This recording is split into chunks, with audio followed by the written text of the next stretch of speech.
అందరికీ నమస్కారం. అందరూ ఎలా ఉన్నారు?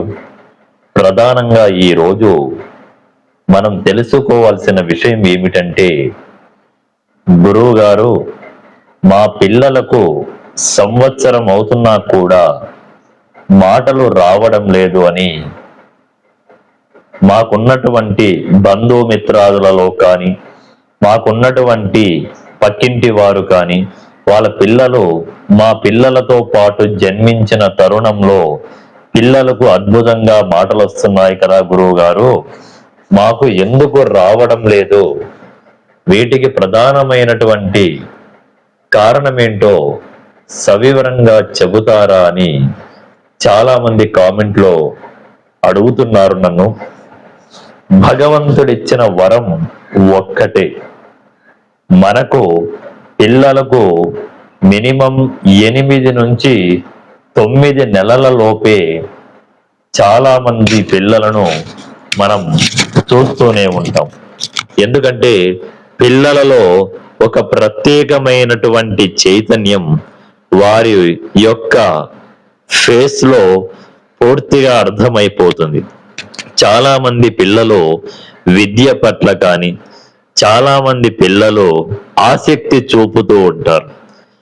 ఈ విద్య అనే విషయం ఎందుకు వచ్చింది గురువు గారు అని మీకు అనుమానం మీలో వ్యక్తపరచవచ్చు. మీరు చాలా మంది విషయం ఏంటంటే, ఇక్కడ పిల్లలకు మాటలు అంటే సరస్వతి లేహ్యము అంటారు.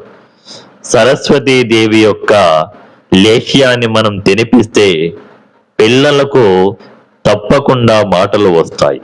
ఇంకొక విషయం ఏంటంటే, రాగి చెట్టు ఎక్కడైనా ఉంటే రావి ఆకులలో అన్నము అంటే ఎప్పుడైతే మనం భగవంతుడికి నివేదనగా పెట్టినటువంటి అన్నం, రావి ఆకులను 3 ఆకులు తీసుకొని వచ్చి శుభ్రముగా కడిగి వాటిలో పిల్లలకు భోజనం పెడితే అట్లా మినిమం 13 రోజుల పాటు చేస్తే తప్పకుండా లక్ష్మీనారాయణుడు అంటే అశ్వత్థ వృక్షము అనుగ్రహం మీ పిల్లలకు కలుగుతుంది.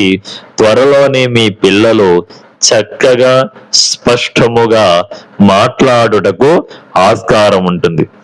ఎవరు కూడా దయచేసి బాధపడకండి, మా బిడ్డకు మాటలు రావట్లేదు, మా బిడ్డకు జ్ఞానము కూడా రావట్లేదు అని చాలా మంది నా దగ్గరికి వస్తూ ఉంటారు.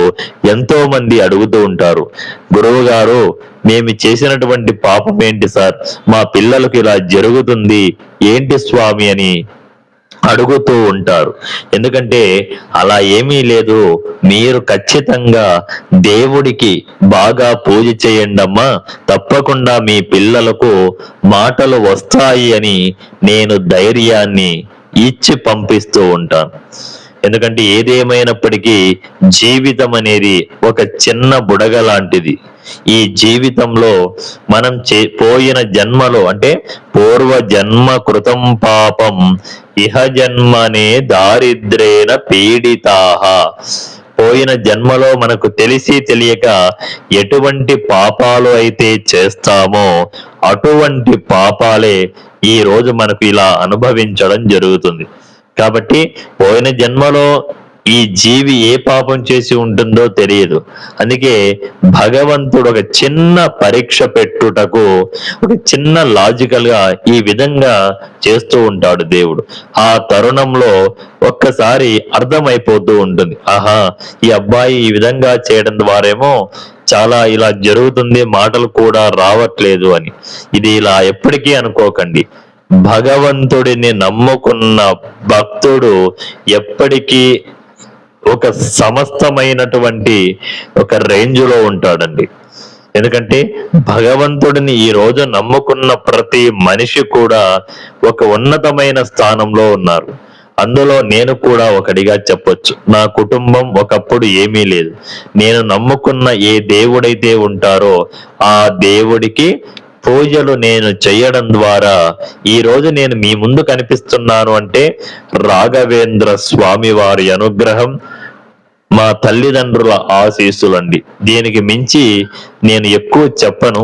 ఎందుకంటే ఒక కష్టం అన్నప్పుడు కష్టం నుంచి విముక్తి అవ్వటకే కదా ఇంత కష్టంతో మనం ప్రయాణం చెయ్యబోతున్నాం. అంతే కదా. అందరికీ నమస్కారం. మీ పిల్లలకు తప్పకుండా మాటలు వస్తాయమ్మా. అలాగే లలితా పారాయణం చేయండి, మీకు అన్నీ కూడా జయం కలుగుతుంది. జై జవాన్ జై కిసాన్.